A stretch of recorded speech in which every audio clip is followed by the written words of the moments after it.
Good day everyone.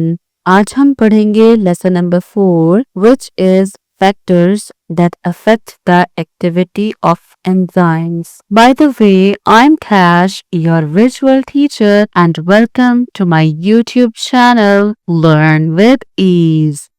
हम concept discuss करने के साथ साथ बुक से रीडिंग भी करते हैं। बुक से रीडिंग के दौरान आपने पेंसिल और हाइलाइटर अपने पास रखना है ताकि हम शॉर्ट क्वेश्चंस को लिख सकें और इम्पोर्टेंट टेक्स्ट को हाईलाइट कर सकें। लर्नर्स, आज के लेसन में हम पढ़ेंगे वो तमाम फैक्टर्स जो एंजाइम की एक्टिविटी को इफेक्ट करते हैं, जैसे कि temperature, pH and substrate concentration.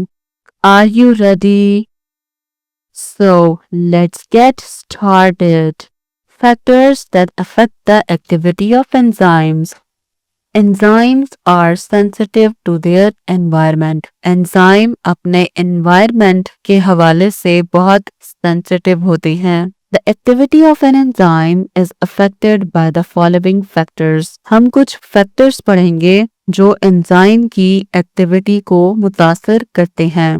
सबसे पहले है temperature. Each enzyme works at maximum rate at a specific temperature called optimum temperature. Optimum temperature वो टेम्परेचर होता है जिस पर एंजाइम अपनी मैक्सिमम परफॉर्मेंस देता है। लर्नर्स, आप यहाँ पे क्वेश्चन लिख लें, what is optimum temperature? Optimum temperature वो टेम्परेचर होता है जिस पर एंजाइम अपनी मैक्सिमम वर्किंग को शो करता है। मतलब ऑप्टिमम टेम्परेचर एंजाइम के लिए बेस्ट टेम्परेचर है। उस टेम्परेचर पर किसी भी एंजाइम की वर्किंग मैक्सिमम होती है। The optimum temperature for most of the human enzyme is 37 degree Celsius. यहाँ पे ह्यूमंस की एग्जांपल दी गई है। हमारी बॉडी का टेम्परेचर 37 डिग्री सेल्सियस होता है और ये हमारी बॉडी के एंजाइम की फंक्शनिंग के लिए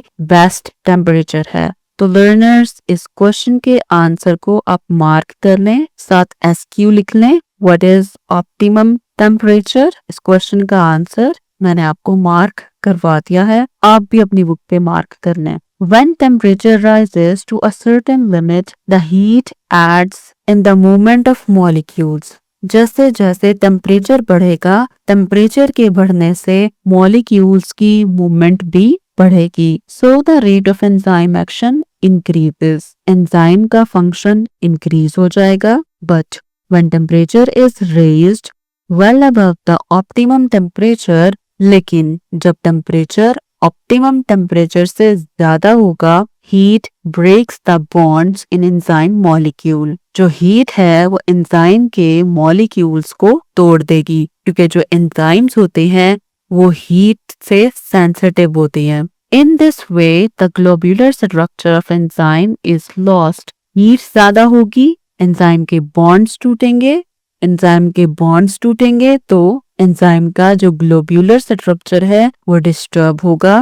this is called denaturation of enzyme. इस प्रोसेस को हम एंजाइम की डीनेचरेशन का प्रोसेस बोलेंगे। It results in rapid decrease in the rate of enzyme action. Denaturation की वजह से जो एंजाइम का रेट ऑफ एक्शन है वो तेजी से डिक्रीज हो जाएगा।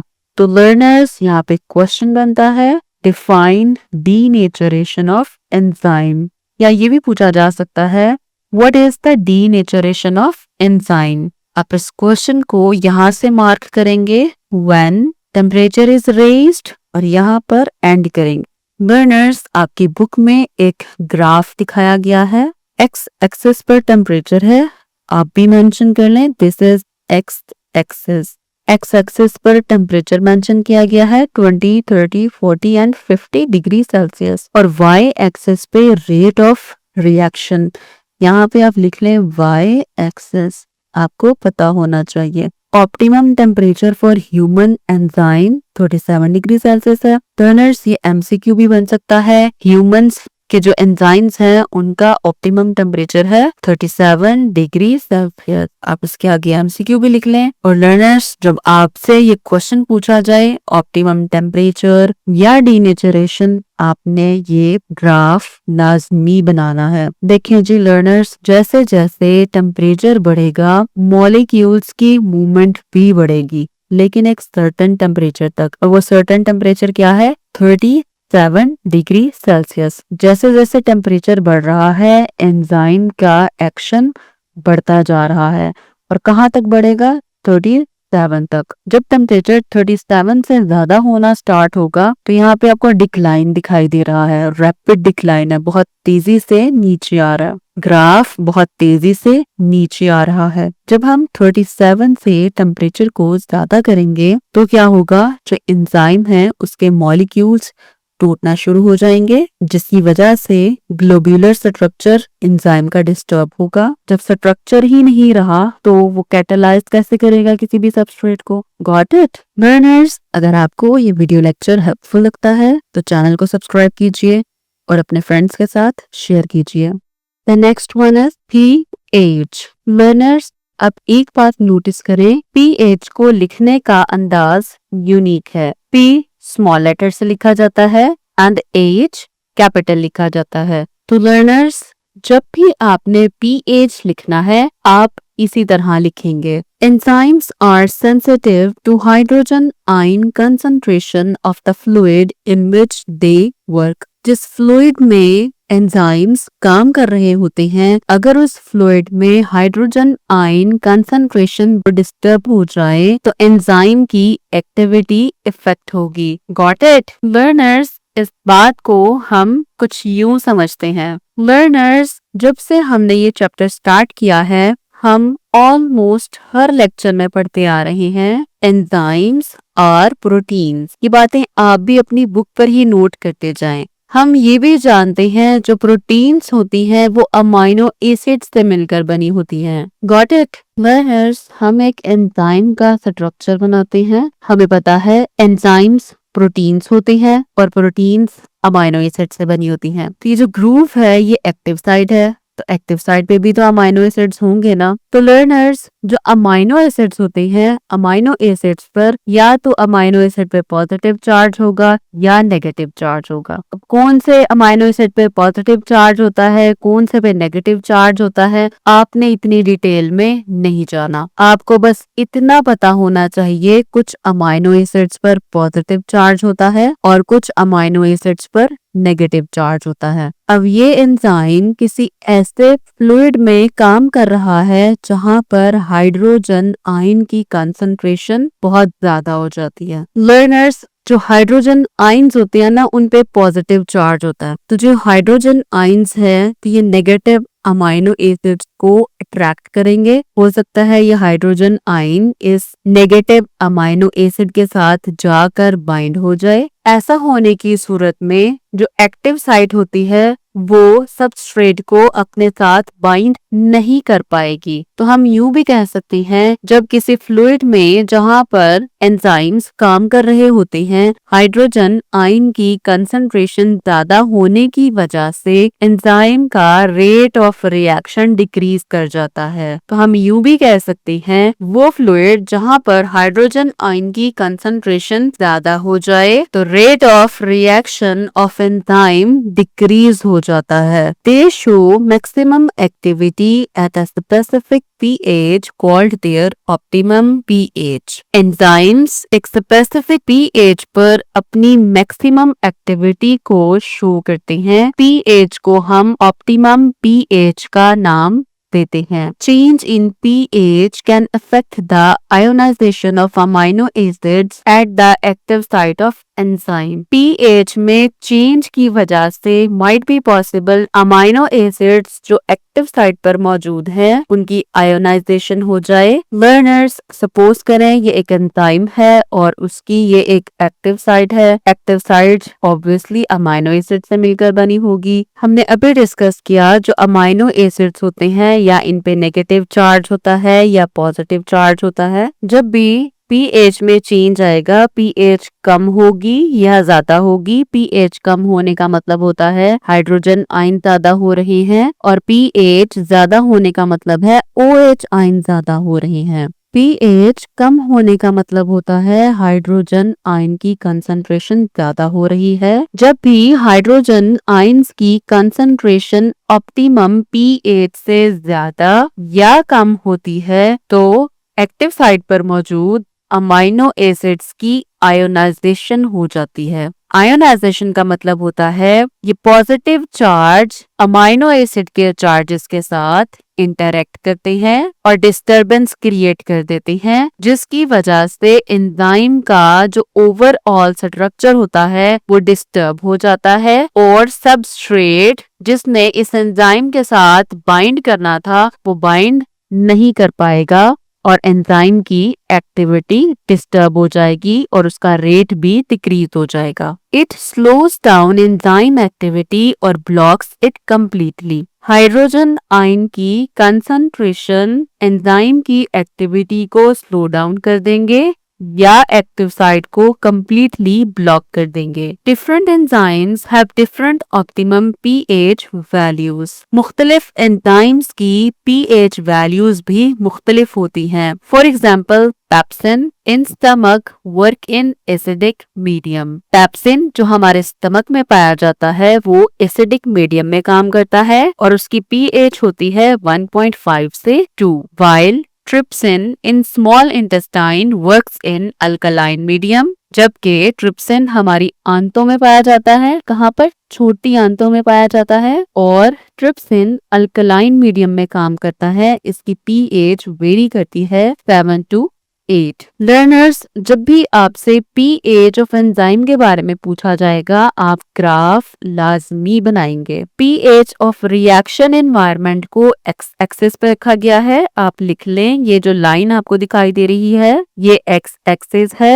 एंड रेट ऑफ रिएक्शन को वाई एक्सिस पर रखते हैं, आप लिख लें ये वाई एक्सिस है। Optimum pH for pepsin is 1.5 to 2। 2 पर पेप्सिन की मैक्सिमम एक्टिविटी है, ये पीक हमें बताती है। 2 पर पेप्सिन की एक्टिविटी मैक्सिमम है। आप देखेंगे जैसे जैसे पीएच की वैल्यू बढ़ती जा रही है और 2 तक पहुंचती है, पेप्सिन की एक्टिविटी मैक्सिमम है। फिर जैसे जैसे पीएच की वैल्यू फर्दर बढ़ती जाती है, पीएच की एक्टिविटी कम होती जाती है और 3.4 पे 0 हो गई है। It's mean pepsin acidic environment में काम करता है। इसी तरह अब हम बात करेंगे ऑप्टिमम पीएच ऑफ ट्रिप्सिन की। ट्रिप्सिन की ऑप्टिमम पीएच होती है 7.8। ये जो 7.8 वैल्यू है ये शो कर रहा है इस पॉइंट पर ट्रिप्सिन का rate of reaction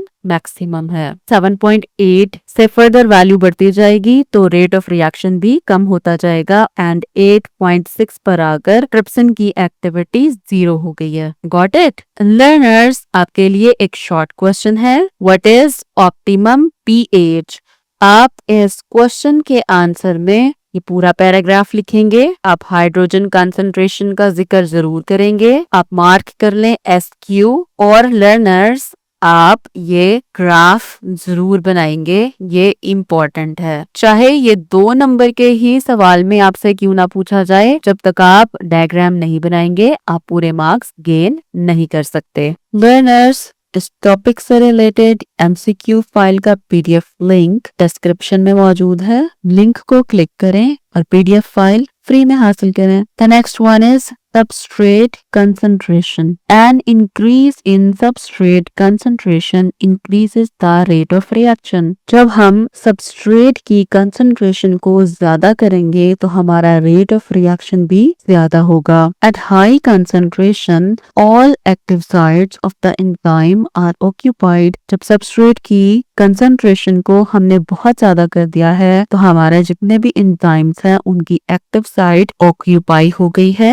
In this condition, any more substrate molecule do not find free active site. अगर हम मजीद substrate ऐड करेंगे उस environment में तो rate of reaction ज्यादा नहीं होगा, क्योंकि ऑलरेडी हमारे पास जो एक्टिव साइट्स हैं वो ऑक्यूपाई हुई हैं। This state is called saturation. इस स्टेट को हम सैचुरेशन का नाम देंगे of active sites and reaction does not increase, और रिएक्शन इंक्रीज नहीं होगा। अच्छा जी, इस बात को लर्नर्स हम ऐसे समझते हैं, सपोज वैसे ऐसे होता नहीं है लेकिन आपको समझाने के लिए हम फर्स्ट कर लेते हैं। हम एक रिएक्शन परफॉर्म करवा रहे हैं और उस रिएक्शन में 1000 एंजाइम्स के मॉलिक्यूल्स इन्वॉल्व हैं। आपने सपोज कर लेना है, ठीक है। अच्छा जी, हम सपोज कर लेते हैं ये एक कंटेनर है। इस कंटेनर में हमने एंजाइम डाला हुआ है और इस कंटेनर में एंजाइम के 1000 मॉलिक्यूल्स हैं। ठीक, हम सपोज कर लेते हैं हम सबस्ट्रेट के 200 मॉलिक्यूल्स डाल दिया फर्स्ट अटेम्प्ट में। Got it. फिर फर्दर हम इसके अंदर फर्दर नेक्स्ट एपिसोड में हम डालते हैं 500 मॉलिक्यूल्स डालते हैं सबस्ट्रेट के। हम जब अमाउंट को ज्यादा करेंगे 200 से 500 तो हमारा रेट ऑफ रिएक्शन इंक्रीज होगा। अभी भी 300 एंजाइम्स जो है वो हमारे पास बचे हुए हैं जिनकी एक्टिव साइट्स फ्री हैं। फिर हम क्या करते हैं नेक्स्ट स्टेप में, फिर से हम यहाँ पे डालते हैं जी 500 सबस्ट्रेट मॉलिक्यूल्स डालते हैं। अब कितने हो गए 200, 500 एंड 500 1200 मॉलिक्यूल्स सबस्ट्रेट के। इस लेवल पे भी जाके जो रेट ऑफ रिएक्शन है वो इंक्रीज होगा। लेकिन इसके बाद जब हम फर्दर हम 500 मॉलिक्यूल्स डालेंगे सबस्ट्रेट के, अब रेट ऑफ रिएक्शन तेज नहीं होगा। फिर हम 1000 मॉलिक्यूल्स डालते हैं सबस्ट्रेट के इसके अंदर, लेकिन अभी भी रेट ऑफ रिएक्शन इंक्रीज नहीं होगा। क्यों नहीं होगा? टोटल एंजाइम कितनी है 1000। ठीक है, इस लेवल पे आके एंजाइम की जितनी भी एक्टिव साइट्स थी वो ऑक्यूपाई हो गई है। फर्दर सबस्ट्रेट डालने से एंजाइम के रेट ऑफ एक्शन पर फर्क नहीं पड़ेगा। हमें इस ग्राफ को भी समझ लेते हैं। एक्स एक्सिस पर सबस्ट्रेट की कंसंट्रेशन है और वाई एक्सिस पर रेट ऑफ रिएक्शन है। Got it. जैसे जैसे हम सबस्ट्रेट की कंसंट्रेशन बढ़ाते जा रही है, रेट ऑफ रिएक्शन भी बढ़ता जा रहा है, क्योंकि ग्राफ ऊपर की तरफ भी तो उड़ रहा है ना। लेकिन एक सर्टन लेवल पर आकर जो ग्राफ है वो स्ट्रेट हो गया है। ये ग्राफ इस एक्स एक्सिस के हॉरिजॉन्टल हो गया है। लाइन जब हॉरिजॉन्टल हो जाती है इसका मतलब ये होता है हम चाहे अब जितनी मर्जी सबस्ट्रेट की कंसंट्रेशन को बढ़ाते जाएं, रेट ऑफ रिएक्शन नहीं बढ़ेगा, ये कांस्टेंट हो गया। Got it. I hope so इस एग्जाम्पल से आपको इस बात की अच्छे से समझ आ गई होगी। तो लर्नर्स आप एक क्वेश्चन को नोट कर लें। What is saturation? सैचुरेशन का क्या मतलब है या सैचुरेशन क्या होती है? और इस क्वेश्चन के आंसर में आप ये पूरा पैराग्राफ लिखेंगे। आप इसको मार्क कर लें, आप क्वेश्चन भी इधर ही लिख लें। और लर्नर्स, ये जो factors affect the activity of enzyme है, ये क्वेश्चन आपको लॉन्ग क्वेश्चन के तौर पर भी पूछा जा सकता है और आप इसमें तीनों फैक्टर्स का जिक्र करेंगे, temperature, pH and substrate concentration. और आप इन ग्राफ्स को भी बनाएंगे जो आपकी बुक में बने हुए हैं। बायोलॉजी में डायग्राम मस्ट होती है, एग्जाम्पल भी और डायग्राम भी। Good luck everyone.